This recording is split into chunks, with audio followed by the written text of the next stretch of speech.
Buenos días, les saluda Eclesiastés, el escriba. Sacando del baúl de los recuerdos, les voy a leer esta carta o profecía que yo escribí en esos entonces, y yo entendí que de Estados Unidos se va a levantar un grupo, un ejad, el cuerpo de Cristo, para empezar a manifestar el evangelio del reino de los cielos para juicio a todas las iglesias. Entonces, tal vez la lectura a veces no lo van a comprender a como lo expongo ahora, pero pues trataré de convertirles aún esta letra que había ahí metida, infiltrada entre el rema, en vino. La epístola que escribió el escriba Eclesiastés para los muertos que deben resucitar como primicias para cosechar la gran cosecha de almas y para revelar los misterios que el Altísimo revelaría como lluvia tardía para los del tiempo del fin de la gracia. El apóstol Sergio Enrique les ha venido diciendo muchos los versículos que ya dominamos todos, los del cuerpo de Cristo. Cuando el apóstol Pedro, ¿verdad?, dice que ellos profetizaron porque indagaron por el Espíritu de Cristo que moraba adentro de ellos, y vieron estas glorias que venían para los del fin y se dieron cuenta que no eran para ellos. Pero seguramente también entendieron, como Daniel, ¿verdad?, que tenían que descansar, aunque no iban a descansar, sino a seguir trabajando, porque mi padre hasta el día de hoy trabaja, y me imagino que todos los que son sus amigos y sus hijos, pues también. Entonces Pedro se dio cuenta de que, igual que Daniel, vendría a encarnar en el fin de los tiempos para recibir su herencia aquí en la tierra.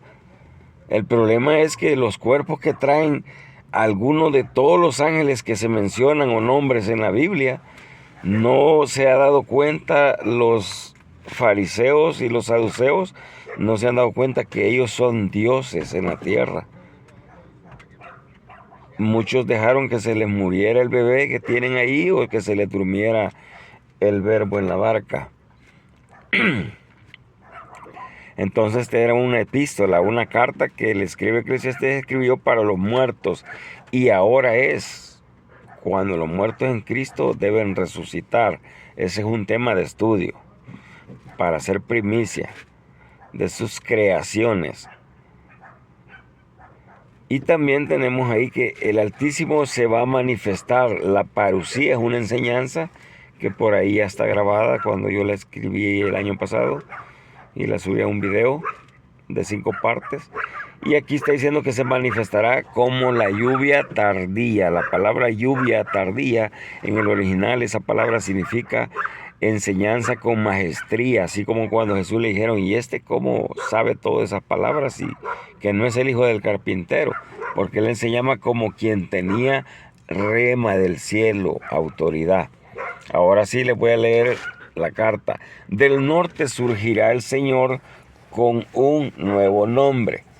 Y dice que el nuevo nombre Él se lo pone a los que van llegando al cumplimiento, a los que van dando la talla. Dice que les pone una piedrecita en su frente con un nuevo nombre. El mensajero y el mensaje es uno solo.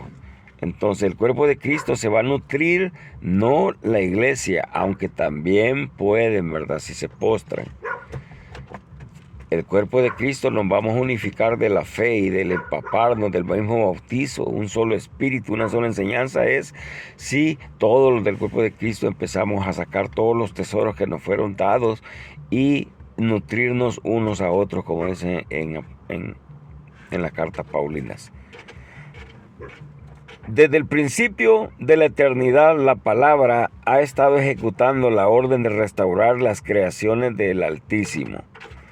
Después de la cruz, el Señor resucitó trayendo con él a más de 500 y se le manifestó a sus discípulos y aún al mundo. Recordemos que también se le manifestó a los de Emaús, ¿verdad? Que esa es figura de los incrédulos que tenemos en la iglesia hoy en día. Hablan de Jesús, pero no lo conocen. Y luego fue llevado a los cielos. Y había mensajeros celestiales que presenciaron su partida y dijeron una profecía para los discípulos. Este mismo que ha subido este mismo descenderá. Ahí lo que está escrito, convertido el agua en vino, es que encarnaría, así como encarnó en Jesús, encarnaría en los vasos que Jesús mismo prepararía morando en ellos. Por eso recuerden la parábola aquella que le pedí: un día más, deja, y yo voy a cuidar la viña. Y si no dan fruto, entonces la destruyes. Se acaba el plan de la gracia. La profecía escrita por el médico Lucas revelaba que la misma manera humana que había partido el Señor, así regresaría para cumplir otras de las profecías que el Consejo Celestial había dejado escrito en las Escrituras, para revelarla a su debido tiempo, según lo establecido por el Altísimo y el Consejo Celestial de los Espíritus Eternos del principio.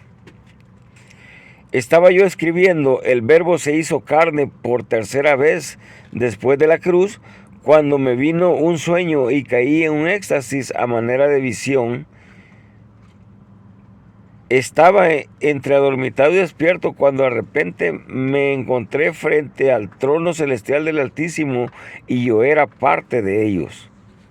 Me fue mostrado el representante en el mundo espiritual del Padre Eterno Celestial, el único Dios verdadero, el que habita en la luz inaccesible, a quien nadie le ha visto ni le verá jamás, porque su resplandor es 70 veces 7 millones más fuerte que el sol que conocemos. En el principio, el eterno Padre Celestial se clonó en su Hijo Jehová, el gran Yo Soy, quien luego vino nuevamente a encarnarse en Jesús. Por Él, para Él y en Él fueron creadas todas las cosas que hay en la tierra y en los cielos, las visibles como las invisibles. Él es la sustancia del invisible, el eterno Padre Celestial, y su Hijo crearon todas las cosas. El Padre Celestial y el Hijo crearon todas las cosas, luego dejó como heredero de todas las cosas creadas desde el principio a su Hijo. En el principio fue creado el mundo de lo celestial y lo espiritual. Así se formaron varios ejércitos: la luz, la sabiduría, la inteligencia, la palabra, el consejo, el amor, la paz, la misericordia, el brazo de Jehová, los dedos del Señor, la fuerza, su poder, los árboles, las aves del cielo, las bestias del campo, las saetas nocturnas, el destructor, el diablo, la muerte, la vida, el sueño, el odio, la ira y todos lo que conocemos como emociones, ¿verdad? Pero son los seres del principio.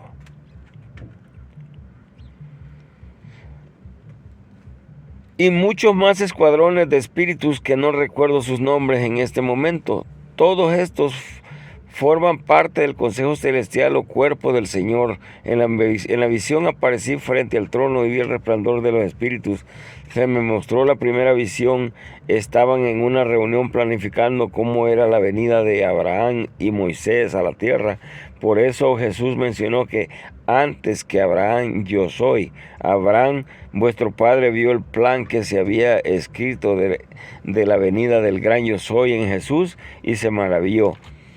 De Moisés dijo: Moisés escribió de mí, como si él era el que venía a rescatar a los espíritus que habían quedado atrapados en Egipto desde el principio. También Jesús dijo: esta es la condenación, que no creerán que yo soy. Y esa fue la condenación para el pueblo de Israel, y fueron desechados porque no creyeron en aquel simple carpintero que era el gran yo soy. Igual como el principio será el fin, así le va a pasar a la iglesia. No les amanecerá, dice, hasta que cuando vean a su mensajero y digan: bendito estos que vienen en el nombre del Señor. Porque todo el misterio está en el nombre, el rema que se le dio en Apocalipsis, que dice que se le dio a Jesús, el nombre que es sobre todo nombre, y que de ese nombre tomamos nombre todas las familias de los cielos. No, pues que el nombre, eso es inmenso, tendríamos como para estudiar muchas enseñanzas del nombre. Volvamos a la profecía, al escrito. En la segunda visión estaba el Altísimo en una reunión con los dioses o espíritus, y todos opinaban para escribir la imagen o el libro de la nueva era que vendría después de la gracia, el nuevo pacto o las buenas nuevas. La profecía en muchos libros escritos por los profetas indicaba que los espíritus que salieron de Israel serían esparcidos por los cuatro vientos. También otra profecía decía que los reuniría en el norte para vivificarlos, pero la que más me impactó fue cuando escuché que del norte se levantaría uno que regiría a los gentiles y que explicaría los tesoros ocultos en las escrituras para revelarles el sentido de las escrituras. Yo tengo una enseñanza que ahí está en YouTube, ¿verdad? Que se llama La Guerra de los Dioses.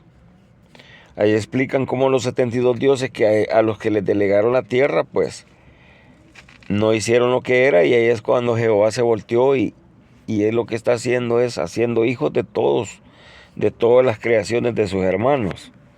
Por eso es que él, al igual que Jesús, logró tener un nombre que es sobre todo nombre. Lo que se dice de Jesús ya fue con Jehová. Recuérdense que todos sabemos que toda rodilla se dobla a Jesús, pero terminando la gracia vuelve al Padre, Jehová. Allá en Isaías dice que toda rodilla se doblará a Jehová. ¿Dónde estaba? Del norte vendrá el mal sobre Babilonia. Del norte levantó un ejército de caballos para la batalla. En la reunión se le ofrecía la misión de encarnar en un humano llamado Abiel, pero ninguno se ofrecía para cumplirla, porque tenían miedo a quedarse atrapados en el mundo de los muertos dormidos, como ya había pasado con muchos salvadores que habían mandado y habían fracasado en revivir entre los humanos. Todos los que no lograron revivir una vez encarnados tenían que permanecer por mucho tiempo en la tierra hasta lograr revivir a un muerto humano. La tarea tenía varios propósitos, 3 para ser exactos: predicar el evangelio del reino, formar las primicias de Sión y predicar juicio a los líderes religiosos que una vez más habían convertido la casa del Señor en casa de mercaderes y ladrones. Se explicaría el nuevo pacto que profetizó Jeremías. Después del cumplimiento de la gracia, ya no sería en el nombre de Jesús, y vendría un nuevo nombre o vestidura del Señor en el cuerpo de Cristo. Shelah.